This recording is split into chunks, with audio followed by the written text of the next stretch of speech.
I'll take the lead here on my Penn State and Nittany Lions on their semifinalists. Just a loaded roster they have coming back. And not only that, Dalton, I would argue they have the best coordinator pairing in the entire country. And Andy Kotelnicki, who remains as OC, Jim Knowles, coming in from Ohio State. I would argue the best defensive coordinator in the country. He is now at Penn State. So you have those two elite coordinators, a top 5 quarterback, in my opinion, in Drew Aller, 2 top 6 running backs in Nick Singleton and Katron Allen in my rankings. 3 of your starting offensive linemen are back for another year as well. One of the best corners in the country in A.J. Harris. One of the best edge rushers in the country in Dennis Sutton. Zane Durant is one of the top returning defensive tackles as well. Very good linebacker room. Even though you lose Kobe King, you still have Tony Rojas and Dom DeLuca in that linebacker room. Zakee Wheatley is one of the better safeties we have in college football. And Elliott Washington looks like a rising star at cornerback. So just they bring back nearly everyone, obviously losing some superstars like Tyler Warren and Abdul Carter.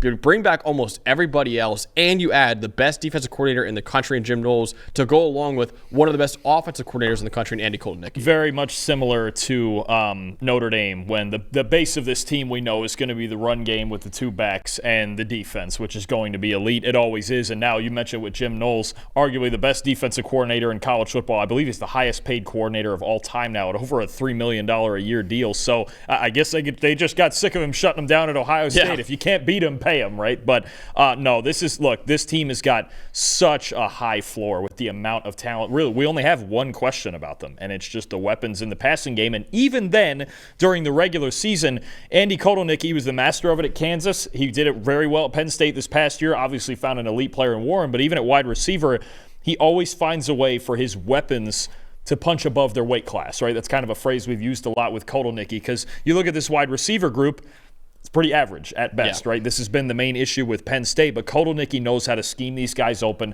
how to use the play action, and I'll tell you, I'm with you. I really like this offensive line. It was a pretty young group last year that lost, 3 starters from the year before? I believe so, yeah.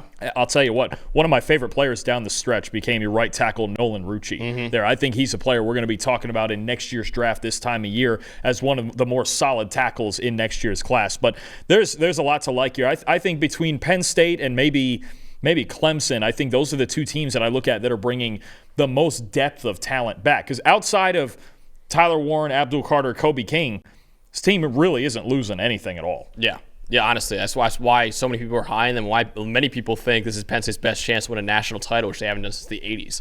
So here's the first question before we even get that far. Are they the favorite in the Big Ten now?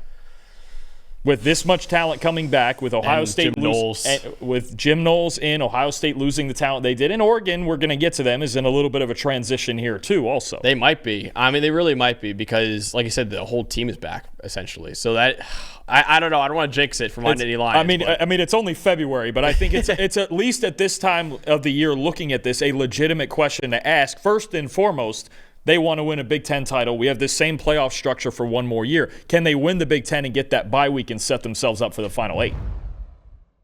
Hey, thanks for watching another episode of the PFF College Football Show. Please make sure you guys subscribe to the channel. Also, subscribe to PFF Plus at subscribe.pff.com for all of the same data and grades that we use in our show, plus fantasy tools, betting tools, and our mock draft simulator.